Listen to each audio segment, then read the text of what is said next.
Hello everyone, आज हम पढ़ेंगे major issues in classroom learning.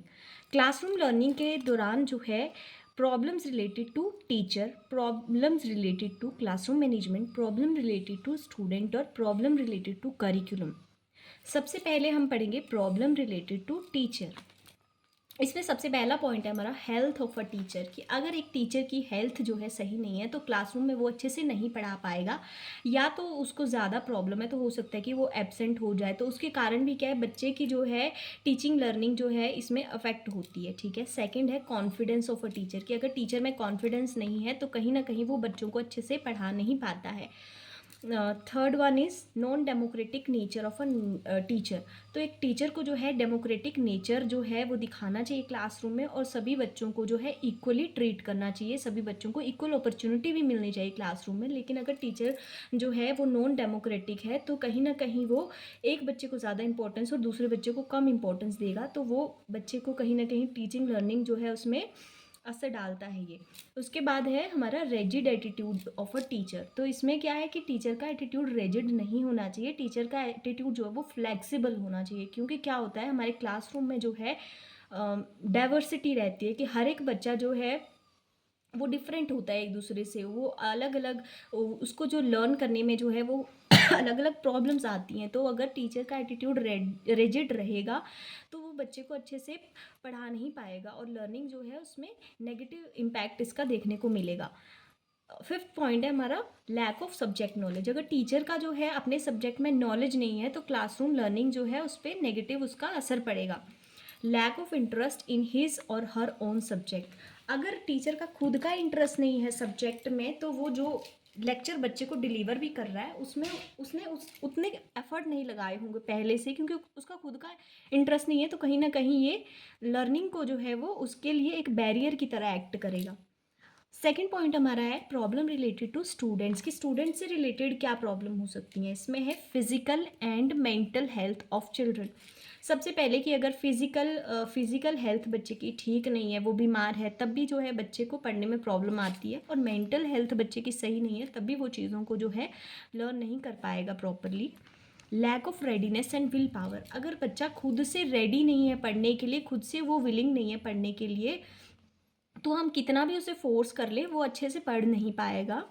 Third is problem related to family of a student, कि अगर बच्चे की फैमिली में कोई प्रॉब्लम है तो बच्चा कहीं ना कहीं मेंटल स्ट्रेस में रहेगा, और कहीं ना कहीं इमोशनली भी वो अनस्टेबल होगा। जिसके कारण क्या है, अगर वो मेंटली अनस्टेबल है या इमोशनली अनस्टेबल है तो वो अच्छे से जो है उसकी लर्निंग नहीं हो पाती है। Overly dependent on teacher. तो कभी भी जो है बच्चा जो है क्लासरूम में ओवरली अगर डिपेंडेंट हो जाएगा टीचर के ऊपर और खुद से कोई भी एफर्ट नहीं लगाएगा, तो कहीं ना कहीं लर्निंग जो है उस पर बहुत ज़्यादा जो है नेगेटिव असर देखने को मिलता है। डाइवर्स लर्निंग नीड्स बच्चे की रहती हैं, और excessive strength of children in classroom, ये भी कहीं ना कहीं जो है टीचिंग लर्निंग को जो है अफेक्ट करता है। थर्ड है प्रॉब्लम्स रिलेटेड टू करिकुलम। सबसे पहला पॉइंट है लैक ऑफ को करिकुलर एक्टिविटीज़। तो जब भी हम बच्चे को पढ़ाते हैं तो को करिकुलर एक्टिविटीज़ जो है वो कहीं ना कहीं जो है उनके कंसेप्ट को स्ट्रॉन्गर बनाने का काम करता है, उनको हैंड ऑन एक्सपीरियंस लेने में हेल्प मिलती है। लेकिन अगर हम को करिकुलर एक्टिविटीज़ नहीं करवाएंगे, बच्चे को सिर्फ लेक्चर मेथड से पढ़ाते रहेंगे, तो बच्चे के लिए वो बोरिंग भी हो जाता है और बच्चा उसमें इंटरेस्ट नहीं दिखाता है। जबकि को करिकुलर एक्टिविटीज़ करिकुलम को जो है वो क्या करती हैं, इंटरेस्टिंग बनाती हैं। Text book oriented and more theoretical. तो टेक्स्ट बुक ओरिएंटेड नहीं होना चाहिए, अदर रिसोर्सेज का भी जो है वो यूज़ होना चाहिए करिकुलम में। क्योंकि क्या होता है कि अगर वो टेक्स्ट बुक ओरिएंटेड ही है तो टेक्स्ट बुक एक इकलौता सोर्स उसके लिए रहेगा, तो वो उसके लिए ज़्यादा इंटरेस्टिंग नहीं होगा, ज़्यादा थ्योरेटिकल रहेगा वो। अगर उसमें कम एक्टिविटीज़ होंगी, एक्टिविटीज़ नहीं होंगी, तो बच्चे जो हैं वो बोर हो जाएंगे उसको पढ़ते हुए। थर्ड है problem related to text book, की हो सकता है कि जो टेक्स्ट बुक हम बच्चे को पढ़ा रहे हैं उसमें अच्छी क्वालिटी का या अपडेटेड कंटेंट ना हो। तो ये है कि टेक्स्ट बुक से रिलेटेड प्रॉब्लम्स भी यहाँ देखने को मिलती हैं। एग्जामिनेशन सेंटर्ड करिकुलम, ये करिकुलम कभी भी एग्जामिनेशन सेंटर्ड नहीं होना चाहिए, वो चाइल्ड सेंटर्ड होना चाहिए, एक्टिविटी सेंटर्ड होना चाहिए, बच्चे की नीड इंटरेस्ट के अकॉर्डिंग होना चाहिए करिकुलम, और बच्चे को एक्टिविटीज़ के थ्रू पढ़ाना है, ना कि ये देखना है कि उसके एग्ज़ाम्स में अच्छे मार्क्स आएँ। अनइंटरेस्टिंग करिकुलम, तो करिकुलम को जो है वो हमेशा जो है करिकुलम इंटरेस्टिंग होना चाहिए, करिकुलम होना चाहिए according to the needs and interest of learners.